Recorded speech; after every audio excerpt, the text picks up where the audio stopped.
মৰমৰ ছাত্ৰ-ছাত্ৰীসকল RS tuition চেণ্টাৰলৈ তোমালোকক স্বাগতম জনাইছোঁ। আজি তোমালোকৰ লগত এটি ইম্পৰ্টেণ্ট এটি ভিডিঅ' লৈ আহিছোঁ, যিটো হৈছে 2026ত HSLCৰ কাৰণে কমন ৰচনা।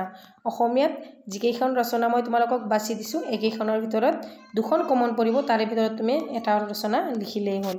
চোৱা, মই ইয়াতে 6টা ৰচনা দিছোঁ, তাৰে ভিতৰত যোৱা ভিডিঅ'বোৰত মই 1 নম্বৰ, 2 নম্বৰ, 3 নম্বৰ আৰু 4 নম্বৰটো তোমালোকক ধুনীয়াকৈ লিখি দিছোঁ। গতিকে আজি মই দিবলৈ লৈছোঁ 5 নম্বৰটো, ভাৰতৰ জনসংখ্যা বৃদ্ধিৰ সমস্যা। এইটো মোষ্ট ইম্পৰ্টেণ্ট বুলি ক'লেও ভুল নহ'ব। মোষ্ট এই দুটা বৰ ইম্পৰ্টেণ্ট। মোৰ প্ৰিয় গ্ৰন্থ, মোৰ প্ৰিয় সাহিত্যিক আৰু ভাৰতৰ জনসংখ্যা বৃদ্ধিৰ সমস্যা। গোটেইকেইটাই ইম্পৰ্টেণ্ট, তাৰে ভিতৰত এই তিনিটা বেছি ইম্পৰ্টেণ্ট। এতিয়া চোৱা, ভাৰতৰ জনসংখ্যা বৃদ্ধিৰ সমস্যা। ইয়াতে তোমালোকে প্ৰথমতে আৰম্ভণি 4টা পইণ্ট কৰি লিখিবা। পইণ্ট কৰি লিখিলে নম্বৰ পোৱাত সহজ হয়। প্ৰথমতে আৰম্ভণি বুলি লিখিবা। জনবিস্ফোৰণ বুলিলে খাদ্যদ্ৰব্য উৎপাদনৰ তুলনাত জনসংখ্যা বৃদ্ধি হোৱাক অৱস্থাক বুজোৱা হয়। জনসংখ্যাৰ দিশত ভাৰত পৃথিৱীৰ দ্বিতীয় জনবহুল দেশ।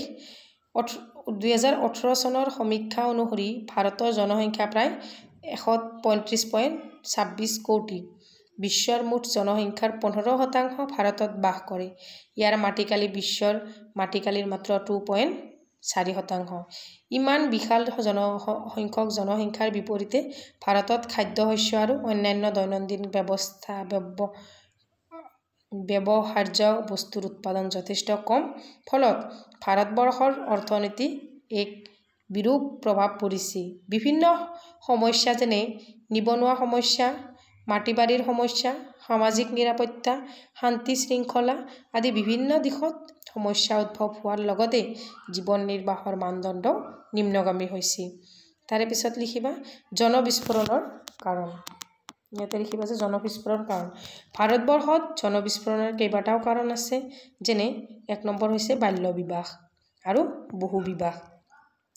আজিৰ বিজ্ঞানৰ এই চৰম যুগতো ভাৰতত বাল্য বিবাহ, বহু বিবাহ আদি পৰম্পৰাগত নীতি হিচাপে চলি আছে। অশিক্ষিত জনসাধাৰণে জন্ম নিয়ন্ত্ৰণৰ তাৎপৰ্য অনুধাৱন কৰিব নোৱাৰি অধিক সন্তান জন্ম দিয়ে। ফলত প্ৰতি বছৰ জনসংখ্যা বৃদ্ধি পাই আছে। আকৌ 2 নম্বৰটো কাৰণ হৈছে জন্মৰ হাৰৰ তুলনাত মৃত্যুৰ হাৰ নিম্ন। বৰ্তমান বিজ্ঞানৰ বদৌলতত চিকিৎসা পদ্ধতি যথেষ্ট উন্নতি হৈছে। বহুতো দুৰাৰোগ্য বেমাৰৰ ঔষধ আৱিষ্কাৰ হৈছে। ফলত জন্মৰ হাৰৰ তুলনাত মৃত্যুৰ হাৰ হ্ৰাস পাই জনসংখ্যা বৃদ্ধিত অৰিহণা যোগাইছে। তাৰে পিছত চোৱা, ঘ নম্বৰ দুৰ্নীতি। পৃথিৱীৰ দুৰ্নীতিগ্ৰস্ত দেশবোৰৰ ভিতৰত ভাৰত অন্যতম। ভাৰতত আজি এনে এটি চৰকাৰী বিভাগ পাবলৈ নাই য'ত দুৰ্নীতি নাই। ভাৰতত দুৰ্নীতি অনুধাৱন কৰি এজনে বিদেশী পৰ্যটকে মন্তব্য কৰিছিল, ভাৰত হৈছে পৃথিৱীৰ ভিতৰত এটি আচৰিত দেশ, য'ত সামান্য প্ৰহৰীৰ চাকৰি কৰা ব্যক্তিৰ পৰা শাসনৰ সৰ্বোচ্চ নেতাজনেও উৎকোচ গ্ৰহণ কৰে। তথাপিও দেশখন জীয়াই আছে। মন্তব্যটি শ্ৰৱণত তিক্তকৰ যদিও ইয়াৰ সত্যতা কোনে নুই কৰিব নোৱাৰে।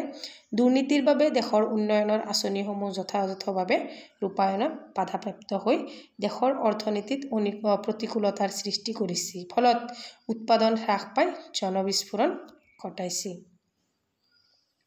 তাৰ পিছৰটো হৈছে অনুপ্ৰৱেশ। ভাৰতত জনবিস্ফোৰণৰ জ্বলন্ত কাৰকটোৰ হৈছে প্ৰব্ৰজন অনুপ্ৰৱেশ।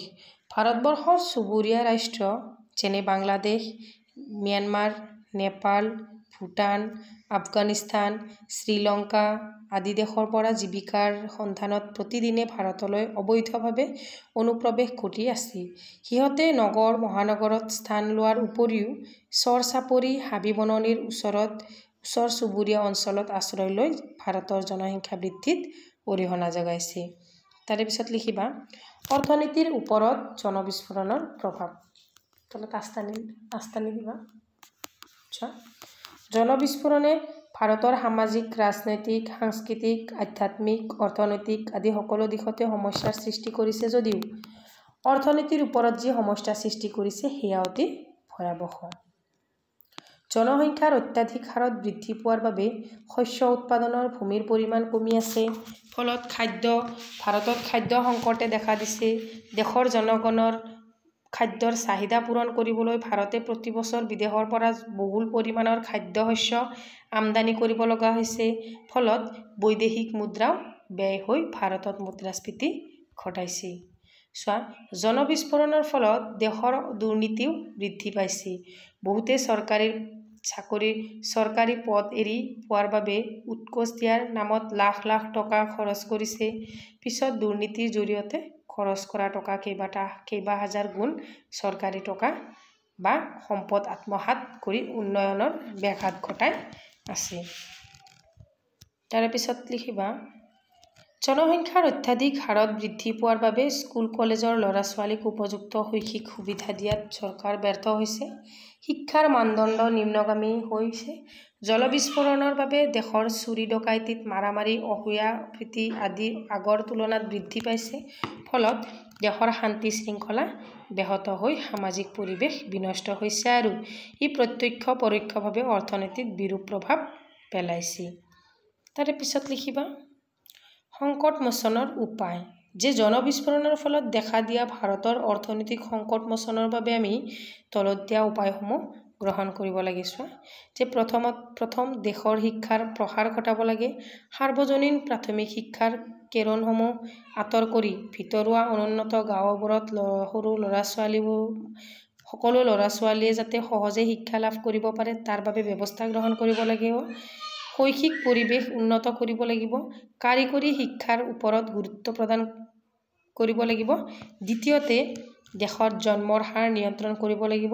পৰিয়াল পৰিকল্পনা সৰ্বাত্মকভাৱে গ্ৰহণ কৰাৰ বাবে জনজাগৰণৰ সৃষ্টি কৰিব লাগিব।